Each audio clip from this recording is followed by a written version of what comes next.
के पीठाधीश्वर पंडित धीरेन्द्र कृष्ण शास्त्री की हिंदू सनातन एकता यात्रा 21 नवंबर से शुरू होने जा रही है।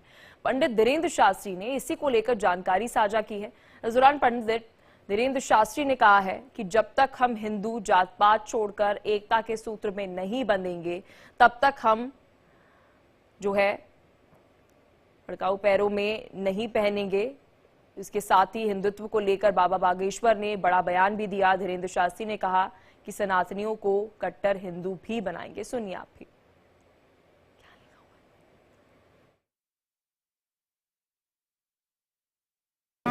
जात पात को मिटाने के लिए, भेदभाव को दूर करने के लिए भारत का सबसे बड़ा कैंसर का जहर है जात पात। उस रोग से भारत को मुक्त करने के लिए हमने ठाना है। हमारा मिशन है, हमारा संकल्प है, हमारा विजन है। हर हाल में इस देश में सिर्फ दो जातियां होनी चाहिए, एक अमीर की, एक गरीब की। इस प्रण को लेकर के हम बागेश्वर धाम से राम राजा ओरछा तक 160 किलोमीटर की पदयात्रा कर रहे हैं।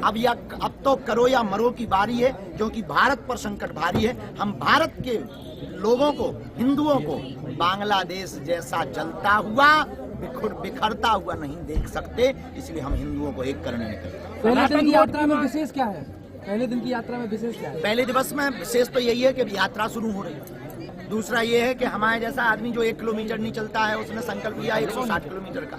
तीसरा सबसे बड़ा विशेष ये है, परम पूज्य जगत गुरु श्री हमारे गुरुदेव भगवान पद्म विभूषण रामानंदाचार्य पूज्य श्री रामभद्राचार्य गुरुदेव भगवान उस पद यात्रा में भगवान ध्वज दिखाने के लिए प्रथम दिन आ रहे हैं। अगर उनको लगता है कि हम कार्य बहुत अच्छा कर रहे हो, इस देश की भागीदारी में उनको भूमिका निभानी चाहिए, तो देश तो उनका भी है। और इस देश में जितने भी इस्लाम, मुस्लिम और जितने भी ईसाई रहते हैं वो कन्वर्टेड हैं। उनके सब दादा परदादा जो है हिंदू ही थे, तो उनका ही कार्य हम कर रहे हैं। तो उनको आना चाहिए। आ जाए तो नोट, आओ तो वेलकम, ना आओ तो भीड़ कम। पीले चावल दिए जाएंगे? हम तो नहीं बांट रहे हैं, आप बांटे आओ।